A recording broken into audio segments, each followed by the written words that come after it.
Sabi, puro kang ngak-ngak. Para kang mabuti lang sampalin yung bunganga mo. Para kang ewan ko. Ayaw ko na magsalita pero hindi kita maintindihan. Para kang parot. Daldal ka ng daldal. Tapos isa pa, pinaiikot-ikot mo yung mga kababayan natin. Kawawa naman, alam mo. Ako naman, kung papakinggan ka, bilib-bilib sa'yo. Galing, oo, nag-sign na ng waiver. Ulul! Nagtanong ako kagabi sa mga bankers. May mga kaibigan ako na sa bangko. May mga kaibigan ako na mga corporate lawyer. Nag-usap-usap kami over dinner kagabi. And you know what I found out? Yung putragis na waiver mo, hindi uubra, sir. Yung waiver mo pang press release. Baka hindi nga tanggapin ng bangko yan pagbibit-bitin ng tao. Bakit ka mo? Yung waiver mo, sir, kulang.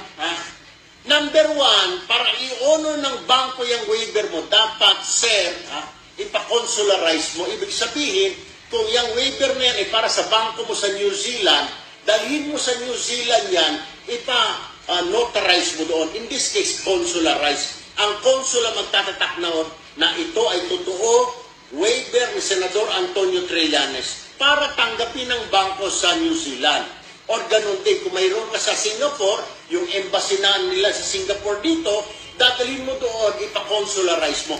Consularize ang tawag.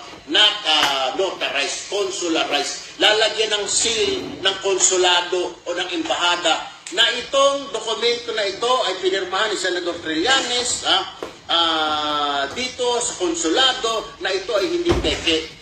Kung walang ganun, sir, hindi tatanggapin ng bangko yon. Pinapaikot-ikot mo yung taong bayan. Siyempre, ang taong bayan may alam. Fake news. Okay, sinasabi mong naglabas ka mo ng fake news, dismayado ka.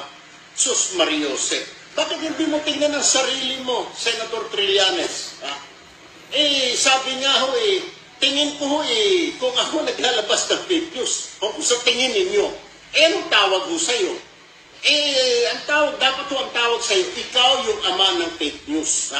The father of all fake news. Bakit kanyo? Sir, rewind tayo nung halalan, alright? Sinabi mo ang Mr. Rodrigo Roa Duterte ay may bilyon-bilyong account sa BPI. Alright? Anong sabi ng BPI?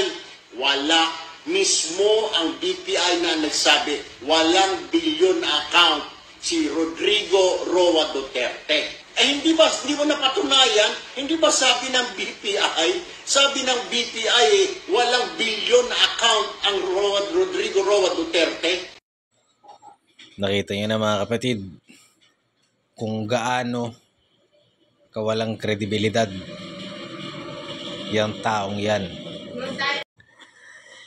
Si Trillanes ay isang lolo. Ang maniwala kay Trillanes ay wala sa hulog. Kaya kung sino mang kumakasangkapan dyan sa hype na yan, magpalit ka na ng bata mo.